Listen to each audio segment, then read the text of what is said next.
Chapter 29. Test of Knowledge. Kaizen found himself in the familiar landscape of his lucid dream. The environment had a calming effect, allowing him to navigate his ideas with ease. His first action was to will away his injuries. At some point, he hoped to be able to perform a similar feat in the real world, but that would require patience, research, and training. With his injuries healed, Kaizen focused on replaying the fight with Sakumo. He willed the dream to show the scene from a third-person perspective, and the scene changed to reveal the training ground. There he was, facing Sakumo, their movements captured with uncanny accuracy. As he watched himself engage in the intense bout, he could see the fight with an entirely new perspective. Kaizen's expression was one of deep concentration. He analyzed each encounter, noting the moments when his attacks were deflected or when his defenses were penetrated.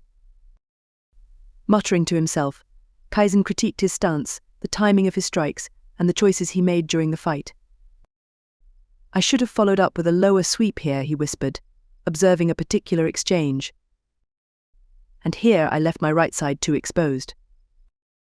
After replaying the fight several times, watching both his and Sakumo's actions, Kaizen decided to move to the next step.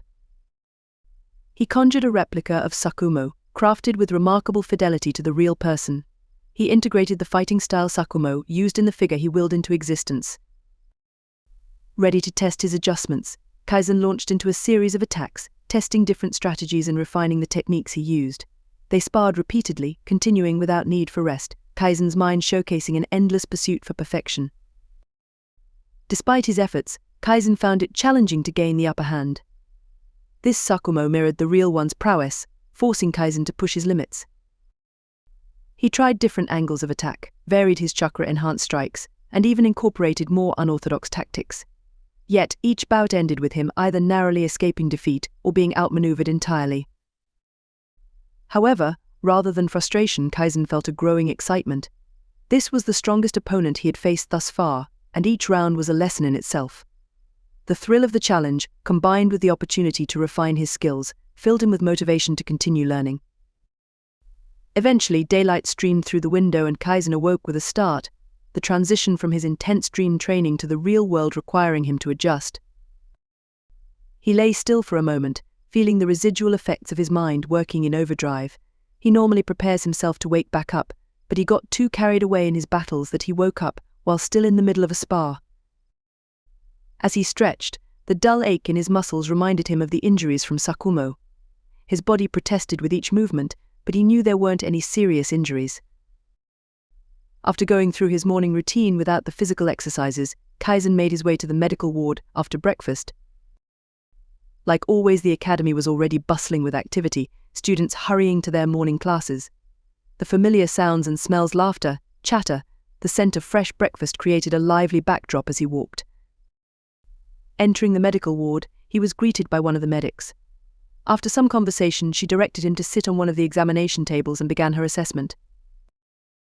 "You've really done a number on yourself," Kaizen, she remarked, her tone a mix of concern and admiration. "You have several deep bruises, strained muscles, and a few minor lacerations. You'll need to rest for a few days to allow your body to heal properly." Kaizen nodded, accepting the diagnosis. She handed him a written excuse from physical activities, her expression thoughtful. "Just make sure to take it easy." "Okay," he thanked her, taking the excuse note and heading out. Kaizen entered the classroom and noticed Hiroshi-sensei reviewing some papers. Approaching the teacher's desk, Kaizen handed over the excuse note. Hiroshi-sensei raised an eyebrow as he took the note and read it. His expression shifted from curiosity to surprise. "Kaizen, what happened?" he asked, looking up from the note. Kaizen shrugged nonchalantly.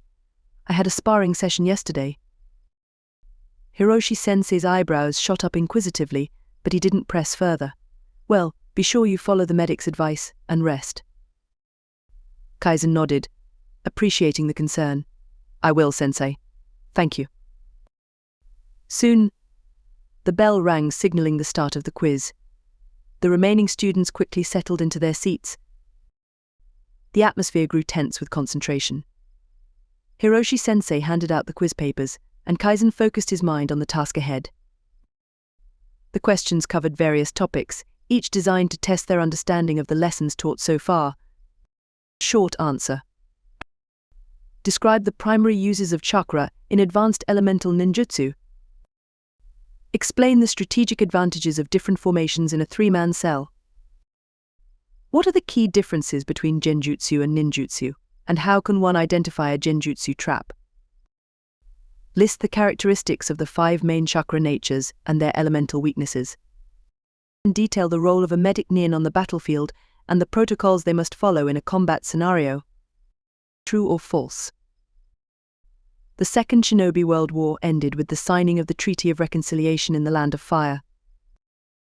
The Chunin exams are held every year in the Hidden Leaf Village. Essay. Describe what the ninja way means to you. What is your ninja way? Explain. Kaizen read through each question carefully, ensuring there were no tricks to any of them. His answers were detailed, perhaps going beyond what was required. However, Kaizen wanted to achieve the highest grades possible. Given the opportunities he's been afforded so far, he can't say for certain there isn't a hidden benefit to being ranked number 1 in the class. Considering the current layout of the academy, it was certainly a possibility. As Class 1er was taking their quiz, Sakumo Hatake walked through the familiar grounds of the academy, greeted by nods and respectful bows from the staff and students alike. As he approached the principal's office, memories of his own academy days flooded back, reminding him of the time he spent under Principal Kamiko's guidance.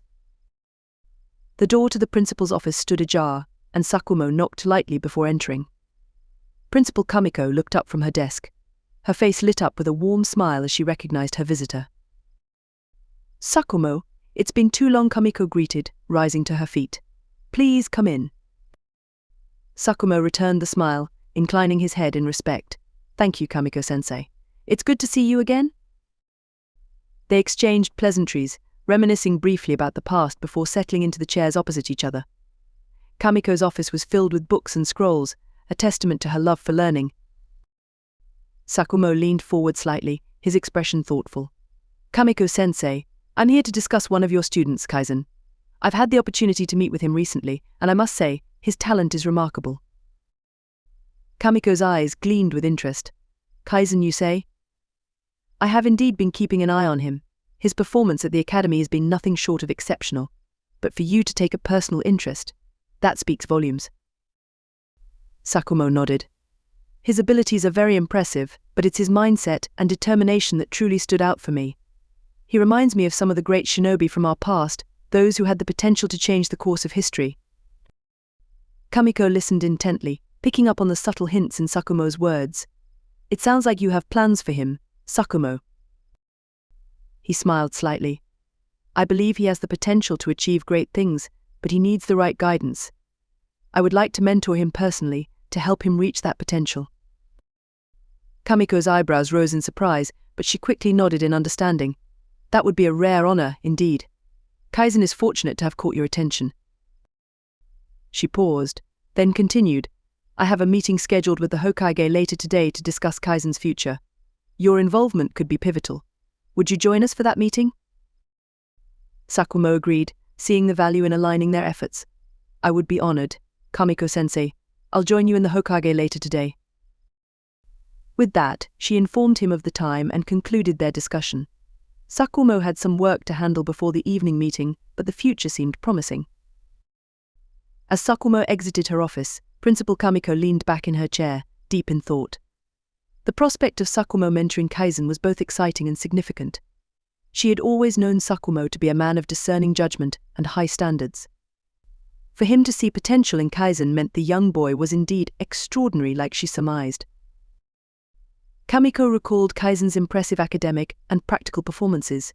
His intelligence, coupled with his drive, set him apart from his peers.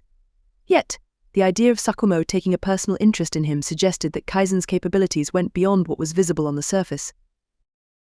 She wondered how the Hokage would react to this news. Hiruzen was always looking for the next generation of shinobi who could lead Konoha into a brighter era. With Sakumo's endorsement, Kaizen's path could be shaped in ways that few others experienced. Kamiko stood and began to organize the papers on her desk, preparing for the meeting with the Hokage. She knew the discussion would have far-reaching implications not only for Kaizen but potentially for the entire village. Sakumo's involvement indicated a level of mentorship that could only benefit Konoha. She glanced at the clock, noting the time. It was almost time for the afternoon classes to begin, and she had a few more tasks to handle before the evening meeting. Back in the classroom, Kaizen focused intently on the lessons being taught.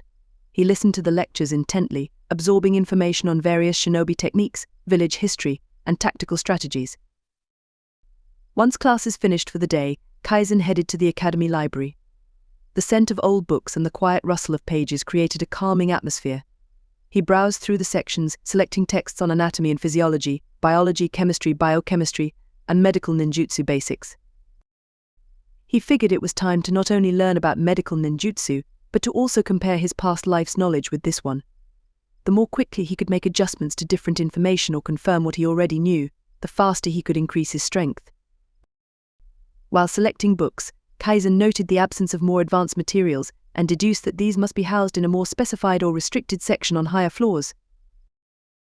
He resolved to gain access to those texts in the future once he solidified his foundational knowledge. He spent the next few hours immersed in his studies, occasionally jotting down notes and cross-referencing information. The intricate details of the human body and chakra pathways fascinated him as always, providing more insight into how biology operated in this world. Noting the time, Kaizen decided to check out several of the books, ensuring he adhered to the current borrowing limit. He made sure to return his previous books when he arrived today so that there wouldn't be any issues. Once he gathered the books, Kaizen organized his notes and planned his evening study session in his dorm, eager to continue learning these principles. Kaizen approached the librarian's desk, balancing a small stack of books. The librarian, an older woman with sharp eyes and a gentle smile, scanned the titles with mild curiosity. "You've got quite a selection here, young man," she commented, her voice a soothing murmur amidst the library's hush. Kaizen nodded politely. "I'm trying to expand my knowledge in these areas." The librarian nodded approvingly as she took note of each book and his information. "These should keep you busy for a while. Remember, you can always come back for more once you've finished these." "Thank you," Kaizen replied, taking the books and slipping them into his bag. As the evening sky darkened, painting the village in shades of twilight, Kaizen made his way back to his dorm. Kaizen entered his room and set the books on his desk. He changed into more comfortable clothes and settled down to continue his studies. The room was silent, except for the soft rustling of pages as he immersed himself in the material. Unbeknownst to Kaizen, a significant discussion was about to take place in the Hokage's office. Principal Kamiko and Sakumo Hatake were already on their way, prepared to discuss Kaizen's future. The third Hokage awaited them, curious and thoughtful about the promising student whose name had reached his ears.